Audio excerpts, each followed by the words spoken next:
Hello, everyone, and welcome to English Pod. My name is Marco. My name is Catherine, and today's lesson is an advanced level lesson. That means we'll be speaking using our normal English tone of voice and using some very, very difficult vocabulary and phrases. So this is really good practice for all of you out there. That's right. We're going to change a little bit the dynamic of how it works. We're not going to look specifically at language takeaway or fluency builder. We're going to talk about the topic.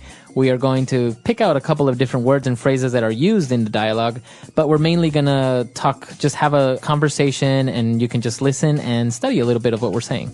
So what is the topic today, Marco? Well, today we're going to talk about the environment, specifically about our carbon footprint. Okay, that is the title of today's lesson. I encourage all of you to listen to the context of that phrase, and we'll be back in a moment to talk about what it and some of these other phrases mean.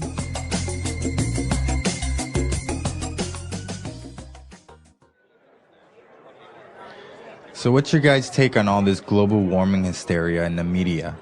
It's pretty serious, man. There have been tons of scientific studies, and the scientific community says that the Earth is heating up. We need to make some drastic changes to our lifestyle if we want to preserve our planet. I don't know. It sounds like a bunch of mumbo-jumbo if you ask me. The Earth will save itself. It survived worse disasters in the past. I mean, honestly, we live in the boonies. There's no way anyone here is ever going to walk or bike to work, especially in the winter. And we have no bus system. My house is 40 years old, and it would take a lot of money to get it refitted to be green and energy efficient. Well, I don't really know if I believe in global warming either, or whether or not it was our doing or natural change the Earth is going through. But you have to admit that we're living pretty irresponsibly here in the West. I guess. I think the issue at hand is sustainability. We've only got this one Earth we can live on, and our resources are quickly disappearing because of our own carelessness and our inability to think of anyone but ourselves and anything but the present. So, like I was saying, we need to change the way we live. We need to reduce our carbon footprint.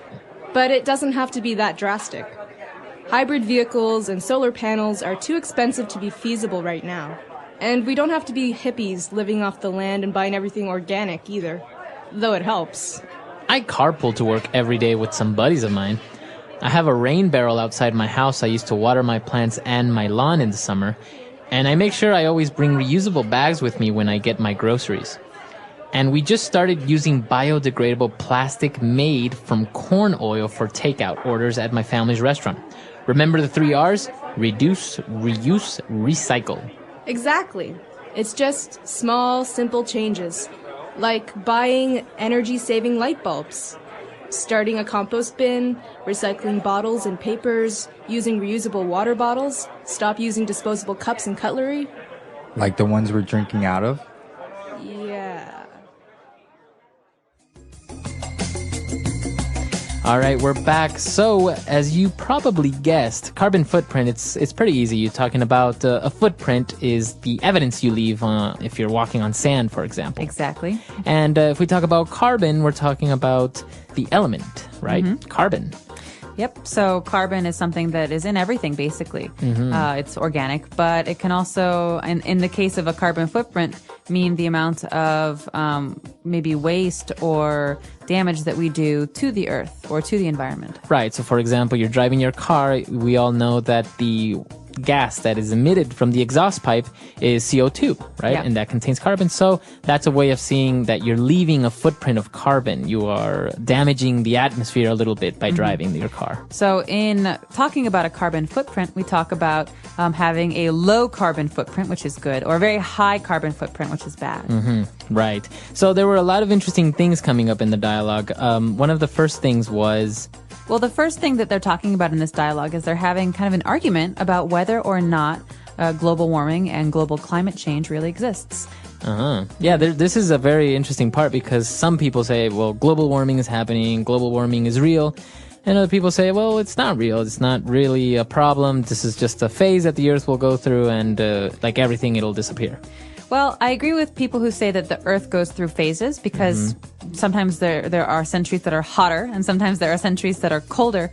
But I think it's undeniable that there has been a large and immediate global climate change in the last maybe 20 years. Yeah, we're definitely speeding up maybe that cycle, right? Exactly. And I think what's great evidence of this and terrible evidence of this is the 3 earthquakes, massive earthquakes that have happened in the last couple of months. And I think that earthquakes like last year and like this year are really, really important reminders that we do, as humans, influence the way that the world responds to us. I think I always see it as the earth kind of just shaking its back, kind of saying like, get off me. You know? Stop it. Stop it. That itches. Yeah, exactly. I think that's kind of the way I see earthquakes sometimes. But when they were talking about, well, is it real? Is it not? They use a really interesting phrase when it says, it sounds like a bunch of mumbo jumbo. Mumbo jumbo. Yeah. So this is a way to say that it sounds like a bunch of garbage, or it sounds like a bunch of gibberish. It sounds like a bunch of people are talking about something that doesn't really exist. So mumbo jumbo is basically something that's not really real or Right. true. I think, don't you also, can you use it as somebody that's saying something that you don't really understand? Right. So if maybe I'm talking to you about something that's very academic and very scholarly, you say, sounds like a bunch of mumbo jumbo to me. Right, exactly. Yeah. So that's what the person said. The environmental problems are a bunch of mumbo jumbo. But it was really interesting because they were like, well, we have to save the earth. And then there was actually a phrase here that was really kind of hard for me to understand when the person said, I mean, honestly, we live in the boonies. Boonies. So what does it mean by living in the boonies? This is a very common word to hear in spoken English, especially with young people. Boonies means we live far away from civilization. We live far away from cities. We live far away from everything. So maybe these people live in the countryside or in a small village. And they don't feel like they're affected by what people in the big cities do. Okay. So if you say, oh, I live in the boonies, you're just saying, I live really far. Really far away. So this Okay. is a very common American word, I think. You can also say boondocks, which is Boondocks. like that movie Boondock Saints. But boondocks and boonies means very far away. So I could say, Marco, I'm not going to drive out to your house for a party. You live in the boonies. Do you have any other ways that you can say that you live really far away? You live in Egypt, You live in Egypt. which for us in America is obviously very, very far away. Sometimes we say... Yonks. The Yonks, exactly. Yonks, people in New Zealand say that. I've also heard people say, oh, you live where the wind turns around. Really? Haven't you heard that one? Yeah. No, I like that It's like, one. you live It's so far. Oh, God, you live where the wind turns around. the So- end of the earth. Exactly. Wow. So, well, there are a lot of different ways of saying that. So they were talking about different aspects of the environment, like we heard the word green or energy efficient. Okay, so basically what they're doing is they're talking about some of the things they've heard in the media maybe or on TV about what people are supposed to be doing. You know, these are very abstract. That means these are very kind of big terms. Go green or be more energy efficient. Yeah, I've heard this. Like, for example, when people say, oh, you have to be more green or go green, that means more friendly towards the ecosystem, right? That's right. So this is a very general suggestion, and we can talk about specifics in a minute, but this is a very general suggestion for thinking about the environment and doing things to help it. And so go green or be green is a way to be more environmentally friendly. We also have using energy efficient computers or light bulbs or TVs. Right. And the third thing that they talk about, and this is something that comes up a lot, is sustainability. Yeah, that's a big word that a lot of people like to use in, Yeah, it is. in this type of topic, sustainability. Right. So sustainability comes from the word to sustain. That means to hold out over time or to continue. So you think about something. Maybe sustainability is, I think, in many cases about doing or having habits, doing things that you can continue to do for a long time. For example, driving a big SUV to work every day is not keeping in mind sustainability because one day there will be no oil. So then what do we do? Right. So that's not a sustainable action. Sustainable actions mean that we have less impact, negative impact on the world. Right. So basically what you're trying to do is to sustain, which means to hold, to withstand these habits, for example. So Right. when you talk about a sustainable ecosystem, it means that it has everything it needs and it can continue to work for a very, very long time. Right. So you can also talk about sustainable development, which we talk about in in aid and giving aid to other countries. So sustainable development is trying to help other countries or other people in ways that they can continue to do for a long time. It's also very popular with tourism. They talk about sustainable tourism. Right? That means thinking about the environment and having tourism that can last forever, not tourism that will destroy the environment because it's very harmful. It's a very interesting topic, and as you say, it's used in a wide range of cases: sustainable development, sustainable projects, sustainable tourism. There are a lot of different ways that people use this, but it's basically the same thing, right? In essence, it refers to that. Yes, keeping something going over time. But I think the big question here is, if you want to go green, if you want to be environmentally friendly, what do you do? Because it's not about big ideas. It's about specifics. It's about changing your everyday actions, right? Right. And so these guys had a couple of ideas. Yeah, they came up with something like, for example, hybrid vehicles, which is a big thing now. Basically, hybrid means two, right? It's a combination of two or more. That's right. So, the Sphinx in Egypt, that's a hybrid. Right, between a man and a lion. Exactly. Right. So a hybrid vehicle basically uses gasoline, but also electricity. So they're actually very efficient because And they're quiet. they're quiet. And usually where you use up most of your gasoline is in traffic. Because your car is on, you're accelerating, you're braking, you're accelerating, you're braking. So in this case, I think hybrid vehicles run on the electric engine until they hit, I think it's 30 miles per hour, yeah.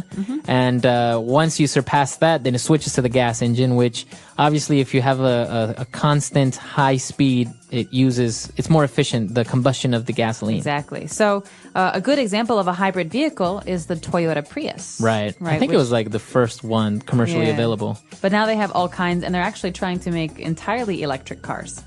So lots of things to watch out for there. But they also talked about something for the house, right? So if you want to not just have a nice car that is environmentally friendly, but also to do things with your house, what can you put on your roof? I think we've seen a lot of these. These are called solar panels. Okay, solar has to do with the sun. So solar power, solar panel, that means energy that comes from the sun. So the sun. And a panel is like a pad or like a some kind of device that can take the energy from the sun. Yeah, it's really, really good. Basically, in some places you have anywhere between 8 to 12 hours of sunlight. So the whole day, these panels are absorbing energy. You can store them maybe in batteries and then just use them later. So basically, you don't really need to use electricity that comes from coal or from nuclear power plants because, if you want to turn on a light, it doesn't really use up a lot of electricity. And there's no waste. And there's no waste. It's all clean. So my question for you, does Ecuador have a lot of solar panels everywhere? Because you guys have so much sunlight down there. We don't really have a lot of them. It's not a big commercial thing yet, but there are a lot of projects going around to help implement these things a lot better. For example, taking these technologies to the countryside where people don't have access to electricity by means of cables, right? So they're implementing that there, getting them to use it, but it's still expensive. That's the problem with solar panels is that, of course, it's an energy efficient way of going. It'll save you money in the long run, but up front, you got to spend a lot of money. Well, and here's a good way to use sustaining. If someone in the countryside has solar panels in their house, it's a self-sustaining way to produce energy. Exactly. You don't have to depend on another place or a person. Yeah, actually, this is a very popular thing in many developed countries. I remember when I was living in Chile, big buildings were being marketed as energy efficient and green by showing that they can be self-sustaining. So basically, they would have solar panels on the roof. They would collect sunlight all day, and then they had big batteries that would store this energy, and then you can use it. They were more efficient into keeping heat or keeping the cold. And also what we saw in the vocab that they also had was rain barrels. So basically collecting water from the rain, and then they can use this water obviously through a filtering system in order to be able to drink it or to wash your clothes and stuff. But basically, they would say that it could reduce your carbon footprint by more than 50%, and also the amount of money you would spend, because you wouldn't spend so much money on water, you wouldn't spend so much money on electricity or gas and things like this. That's awesome. Well, one of the biggest concerns as far as environmentalism is water. where water will come from in 50 years. Yeah. Because there is a limited amount of fresh water in the world. Yes. And if we can reuse rainwater and collect it, I think it's brilliant. So a barrel basically is like a big container, it's circular. It's like a circle, and it stands up on the ground or on a roof. And it's brilliant because if you have a rain barrel that collects all this rain and you have solar panels, basically you don't need gas or electricity to take a warm shower. You just have the solar panels that can heat up the rain barrel water, and there you have a warm water. You have a warm so shower. Nice. You have sun-kissed warmth, and you have like fresh rainwater. And Yeah. But the whole water issue is a very popular topic. I recommend that any of our listeners read. There's a very interesting article that talks about, don't worry about petroleum running out in 50 years. We're probably going to run out of our water before that. Yeah. And they project droughts and huge famine in places like India, like in the Middle East, in even in places of China. Really? Yeah. Well, not to scare anyone, but But yeah, it's No, interesting reading though. Yeah, it's really good. very serious stuff. Well, the last thing that I think we should talk about before we listen to today's audio file again is the compost bin. Now, this is maybe something that's hard to understand for someone who's never seen one before. Yeah. But basically, compost is well, the verb is compost, to compost, but it's also a noun. But a lot of people, they don't want to throw away their food and their, organic material, things like flowers and food and biodegradable things. They actually reuse them. So basically, they have a space in the backyard of the house where they throw away all the old food. Yeah. Nothing plastic, nothing non-biodegradable. And that over time turns into fertilizer or mulch for their gardens. Yeah. So basically you're putting it back into the earth. Yeah. No, this is a very good option, and I remember seeing that even in Brazil, they have huge compost bins or compost places that they fill up with this garbage, and obviously things that decompose start to emit methane gas. Yeah. So they've found a way to harness this gas, transport it through tubes, and start using it. So actually having gas stoves with this wow. methane gas. That's brilliant. So you can get two uses, Right. fertilizer and methane gas. Yeah, Very so smart. there are a lot of options there to go green, to do your part to help the earth. Wow. So let's listen again to the dialogue that we had today. Hopefully we've cleared up some of the things that were confusing for you, and we'll be back in just a moment.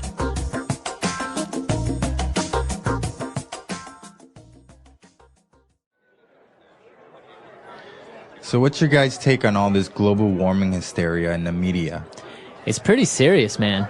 There have been tons of scientific studies, and the scientific community says that the Earth is heating up. We need to make some drastic changes to our lifestyle if we want to preserve our planet. I don't know. It sounds like a bunch of mumble jumbo if you ask me. The Earth will save itself. It survived worse disasters in the past. I mean, honestly, we live in the boonies. There's no way anyone here is ever going to walk or bike to work, especially in the winter. And we have no bus system. My house is 40 years old, and it would take a lot of money to get it refitted to be green and energy efficient. Well, I don't really know if I believe in global warming either, or whether or not it was our doing or a natural change the Earth is going through. But you have to admit that we're living pretty irresponsibly here in the West. I guess. I think the issue at hand is sustainability. We've only got this one Earth we can live on, and our resources are quickly disappearing because of our own carelessness and our inability to think of anyone but ourselves and anything but the present. So, like I was saying, we need to change the way we live. We need to reduce our carbon footprint. But it doesn't have to be that drastic. Hybrid vehicles and solar panels are too expensive to be feasible right now. And we don't have to be hippies living off the land and buying everything organic either, though it helps. I carpool to work every day with some buddies of mine. I have a rain barrel outside my house I use to water my plants and my lawn in the summer, and I make sure I always bring reusable bags with me when I get my groceries. And we just started using biodegradable plastic made from corn oil for takeout orders at my family's restaurant. Remember the 3 R's? Reduce, reuse, recycle. Exactly. It's just small, simple changes, like buying energy-saving light bulbs, starting a compost bin, recycling bottles and papers, using reusable water bottles, stop using disposable cups and cutlery. Like the ones we're drinking out of? Yeah.